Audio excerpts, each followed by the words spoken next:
ಗುರುಭ್ಯೋ ನಮಃ ಹರಿ ಓಂ. ನನ್ನೆಲ್ಲ ಪ್ರೀತಿಯ ವೀಕ್ಷಕರಿಗೆ ಭಕ್ತಿಪೂರ್ವಕ ನಮಸ್ಕಾರಗಳು. ಎಲ್ಲರೂ ಕ್ಷೇಮವಾಗಿದ್ದೀರಾ ಅಂತೇಳಿ ಭಾವಿಸುತ್ತೇನೆ. ನನ್ನೆಲ್ಲ ಪ್ರೀತಿಯ ವೀಕ್ಷಕರಿಗೆ ಮಕರ ಸಂಕ್ರಾಂತಿಯ ಆರ್ಥಿಕ ಶುಭಾಶಯಗಳು. ಪ್ರತಿಯೊಬ್ಬರಿಗೂ ಕೂಡ ಭಗವಂತ ಹೆಚ್ಚಿನ ರೀತಿಯ ಆರೋಗ್ಯವನ್ನು, ಐಶ್ವರ್ಯವನ್ನು, ಸಂತಾನವನ್ನು, ದುಡಿಯತಕ್ಕಂಥ ಶಕ್ತಿನ ಕರುಣಿಸಿಕೊಡಲಿ ಅಂಥೇಳಿ ದೇವರ ಹತ್ರ ಪ್ರಾರ್ಥನೆ ಮಾಡುತ್ತೇನೆ. ಮಕರ ಸಂಕ್ರಾಂತಿ ಎಂದರೆ ವೃದ್ಧಿಯ ಸಮಯ ಅಂತ. ಮಕರ ಸಂಕ್ರಾಂತಿ ಎಂದರೆ ಸಮೃದ್ಧಿಯ ಸಮಯ ಅಂತ. ಸೂರ್ಯ ಧನಸ್ಸು ರಾಶಿಯಿಂದ ಮಕರ ರಾಶಿಗೆ ಪ್ರವೇಶ ಮಾಡುವುದನ್ನು ಮಕರ ಸಂಕ್ರಾಂತಿ ಅಂತ ಕರಿತೀವಿ. ಅಂದರೆ ರವಿ ಮಕರ ರಾಶಿಗೆ ಪ್ರವೇಶ ಮಾಡುವುದರಿಂದಲೇ ಇದನ್ನು ಮಕರ ಸಂಕ್ರಾಂತಿ ಅಂತ ಕರೆಯಲ್ಪಡುತ್ತವೆ. ಈ ಮಕರ ಸಂಕ್ರಾಂತಿ ಯಥೇಚ್ಛವಾಗಿ ದೇವತೆಗಳಿಂದ ಅನುಗ್ರಹವನ್ನು ಪಡೆಯಬೇಕಾದ ಒಂದು ಸಮಯವಾಗಿರುತ್ತದೆ. ಅಂದರೆ ಈ ಸಮಯ ದೇವತೆಗಳ ಸಮಯ, ಪುಣ್ಯಕಾಲ ಅಂತ ಹೇಳ್ತೇವೆ. ಯಾರು ಈ ಸಮಯದಲ್ಲಿ ದೇವರ ಪೂಜೆ ಆರಾಧನೆ ಮಾಡುತ್ತಾರೋ ಆ ಭಗವಂತನ ಅನುಗ್ರಹದಿಂದ ಅವರಿಗೆ ಮೋಕ್ಷ ಪ್ರಾಪ್ತವಾಗ್ತದೆ. ರವಿ ದಕ್ಷಿಣದಿಂದ ಉತ್ತರಾಯಣ ಕಡೆಗೆ ಬರುವ ಸಮಯವಿದು. ಈ ಸಮಯದಲ್ಲಿ ಭಗವಂತನ ಅನುಗ್ರಹದಿಂದ ಯಥೇಚ್ಛವಾಗಿ ಒಳ್ಳೊಳ್ಳೆ ಕೆಲಸ ಮಾಡುವ ಪ್ರೇರಣೆಯನ್ನು ನಾವು ಪಡೆದುಕೊಳ್ಳಬಹುದು. ಸಂಕ್ರಾಂತಿಗೆ ತನ್ನದೇ ಆದಂಥ ವೈಜ್ಞಾನಿಕ ಕಾರಣಗಳು ಕೂಡ ಇದೆ. ಹಿಂದೂ ಸಂಪ್ರದಾಯದಲ್ಲಿ ಬರುವಂಥ ಪ್ರಮುಖ ಹಬ್ಬಗಳಲ್ಲಿ ಮಕರ ಸಂಕ್ರಾಂತಿಯು ಒಂದು. ನಾನಾ ಭಾಗಗಳಲ್ಲಿ ನಾನಾ ಹೆಸರುಗಳಿಂದ ಈ ಹಬ್ಬವನ್ನು ಆಚರಣೆ ಮಾಡುತ್ತೇವೆ. ಮಕರ ಸಂಕ್ರಾಂತಿಯಂದು ಗಂಗೆ ಭೂಮಿಗೆ ಬಂದ ದಿನ. ತನ್ನ ಭಕ್ತನಾದ ಭಗೀರಥನ ನೋಡಲು ಕಪಿಲ ಮುನಿಗಳ ಆಶ್ರಮದಿಂದ ಹಿಂಬಾಲಿಸಿ ಭಗೀರಥನ ನೋಡಲು ಬರುತ್ತಾಳೆ. ಆಗ ಮಹಾಗಂಗಾ ಮಾತೆ ಭೂಮಿ ಮೇಲೆ ನೆಲೆಸುತ್ತಾಳೆ. ಯಾರು ಸಂಕ್ರಾಂತಿ ವರ್ಷ ಸಮಯದಲ್ಲಿ, ಅಂದರೆ ಈ ಸಂಕ್ರಾಂತಿ ಮಕರ ಸಂಕ್ರಾಂತಿ ದಿನ ನದಿಯಲ್ಲಿ, ಅಂದರೆ ಪ್ರಮುಖವಾಗಿ ಗಂಗಾ ನದಿಯಲ್ಲಿ ಸ್ನಾನ ಮಾಡುತ್ತಾರೋ ಅವರ ಸಂಪೂರ್ಣ ಕರ್ಮಗಳು ನಾಶವಾಗುತ್ತದೆ ಅಂತ. ಏನಂದರೆ ಆ ದಿನದಂದೇ ಗಂಗೆ ಭೂಮಿಯಲ್ಲಿ ಜನ್ಮ ತಾಳಿರುತ್ತಾಳೆ ಅಂತ. ಹಾಗಾಗಿ ಆ ದಿನದಂದು ಗಂಗೆಯಲ್ಲಿ ನಾವು ಸ್ನಾನ ಮಾಡಿದರೆ ನಮ್ಮ ಎಲ್ಲ ಕರ್ಮಗಳು ನಾಶವಾಗುತ್ತದೆ ಅಂತ.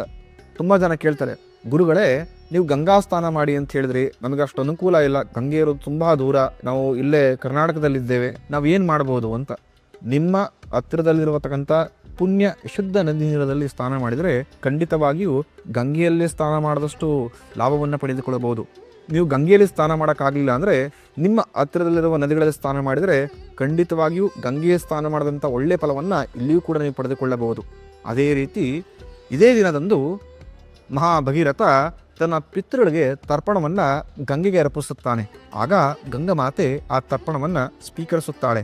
ಅಂದರೆ ಯಾರು ಈ ಸಂಕ್ರಾಂತಿ ಕಾಲದಲ್ಲಿ ತರ್ಪಣವನ್ನು ತಮ್ಮ ಪಿತೃಗಳಿಗೆ ಕೊಡುತ್ತಾರೋ ಅವರ ಪಿತೃಗಳ ಆತ್ಮ ತೃಪ್ತವಾಗತ್ತೆ ಅಂತ. ಅಂದರೆ ವರ್ಷದ ಪರ್ಯಂತ ನೀವು ನಾನು ತರ್ಪಣನ ಕೊಡೋಕ್ಕಾಗ್ತಿರಲಿಲ್ಲ, ನನ್ನ ತಂದೆ ಯಾವ ತಿಥಿಲಿ ತೀರೋಗಿದ್ರು ಅಂತ ನನಗೆ ಗೊತ್ತಿಲ್ಲ, ನನ್ನ ಪೂರ್ವಜಕರು ಯಾವ ದಿನದಲ್ಲಿ ತೀರೋಗಿದ್ರು ಗೊತ್ತಿಲ್ಲ, ನನಗೆ ಮಹಾಲಯ ಅಮಾವಾಸ್ಯೆಯಲ್ಲಿ ತರ್ಪಣ ಕೊಡೋಕ್ಕಾಗಲಿಲ್ಲ ಅಂದರೆ ಈ ಸಂಕ್ರಾಂತಿ ವರ್ಷ ಕಾಲದಲ್ಲಿ ನದಿ ತೀರದಲ್ಲಿ ತರ್ಪಣವನ್ನು ಕೊಟ್ಟಿದ್ದರೆ ಖಂಡಿತವಾಗಿಯೂ ನಿಮ್ಮ ಪಿತೃಗಳಿಗೆ ಒಂದು ಆತ್ಮಕ್ಕೆ ತೃಪ್ತಿ ಸಿಗುತ್ತೆ ಅಂತ.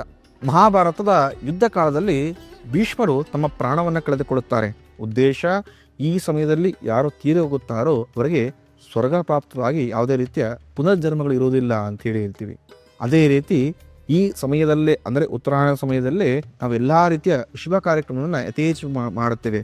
ಏಕೆಂದರೆ ಈ ಸಮಯದಲ್ಲಿ ಮಹಾವಿಷ್ಣು ಎಲ್ಲ ರಾಕ್ಷಸನ ಸಂಹಾರ ಮಾಡಿ ಭಗವಂತನಿಗೆ, ಅಂದರೆ ಎಲ್ಲ ದೇವತೆಗಳಿಗೆ ಯಥೇಚ್ಛವಾಗಿ ಸೌಖ್ಯವನ್ನು ಉಂಟು ಮಾಡಿಕೊಡಿರುತ್ತಾನೆ. ಅಂದರೆ ನಾವು ಸಜ್ಜನರ ಸಹವಾಸ ಈ ಸಮಯದಲ್ಲಿ ಯಥೇಚ್ಛವಾಗಿ ಮಾಡುತ್ತೇವೆ ಅಂತ ಹೇಳಿ ಮಹಾಬ್ರಹ್ಮ ಈ ಇಡೀ ಬ್ರಹ್ಮಾಂಡವನ್ನು ಇದೇ ಸಮಯದಲ್ಲಿ ಸೃಷ್ಟಿ ಮಾಡಿದ್ದ ಅಂತ. ಅದೇ ರೀತಿ ಇಡೀ ಜಗತ್ತಿಗೆ ತಂದೆ ಹಾಗೂ ತಾಯಿ ಸ್ಥಾನದಲ್ಲಿರುವಂಥ ಶಿವಪಾರ್ವತಿ ಇದೇ ಮಾಸದಲ್ಲಿ ಮದುವೆ ಆಗಿದ್ದು. ಹಾಗಾಗಿ ಸಂಕ್ರಾಂತಿ ನಮಗೆ ಬಹಳ ವಿಶೇಷ. ಈ ಸಂಕ್ರಾಂತಿಯಂದು ನಾವು ಯಾವಾಗಲೂ ಕೂಡ ಬಿಳಿ ಎಳ್ಳನ್ನು, ಕಬ್ಬನ್ನು, ಬೆಲ್ಲವನ್ನು ಮಿಶ್ರಣ ಮಾಡಿಕೊಂಡು ಆ ಹೆಣ್ಮಕ್ಳಿಗೆಲ್ಲ ಎಳ್ಬಿಡ್ತಾರೆ. ಉದ್ದೇಶ ಗೊತ್ತಿರಬೇಕು ತುಂಬ ಜನಕ್ಕೆ, ಅಥವಾ ತುಂಬ ಜನಕ್ಕೆ ಗೊತ್ತಿಲ್ಲದೇನೆ ಇರ್ಬೋದು. ವೈಜ್ಞಾನಿಕ ಕಾರಣ ತುಂಬ ಇದೆ. ಇದು ಧನುರ್ಮಾಸ ಅಂದರೆ ಚಳಿಕಾಲ ಅಂತ.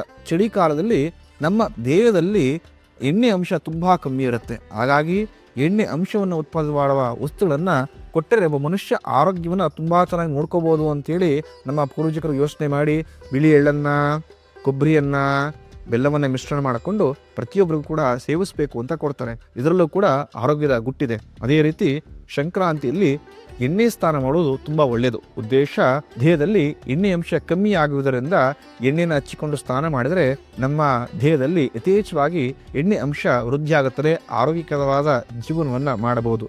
ಯಾರು ಸಂಕ್ರಾಂತಿ ಕಾಲದಲ್ಲಿ ದೇವರ ಪೂಜೆ ಪುನಸ್ಕಾರವನ್ನು ಮಾಡುತ್ತಾರೋ, ನದಿ ಸ್ನಾನವನ್ನು ಮಾಡುತ್ತಾರೋ, ಬಡವರಿಗೆ ದಾನ ಮಾಡುತ್ತಾರೋ ಅಥವಾ ಹಸಿದವರಿಗೆ ಅನ್ನದಾನವನ್ನು ಮಾಡುತ್ತಾರೋ ಅವರ ಸಂಪೂರ್ಣ ಕರ್ಮಗಳು ನದಿ ಸ್ನಾನ ಮಾಡುವ ಮುಖಾಂತರ ನಿವಾರಣೆಯಾಗಿ ಮುಕ್ತಿಯನ್ನು ಪಡೆದು ಉತ್ತಮ ಲೋಕವನ್ನು ಪ್ರಾಪ್ತಿ ಮಾಡಿಕೊಳ್ಳಬಹುದು ಅಂತ ತಿಳಿಸಿಕೊಡುತ್ತೇನೆ.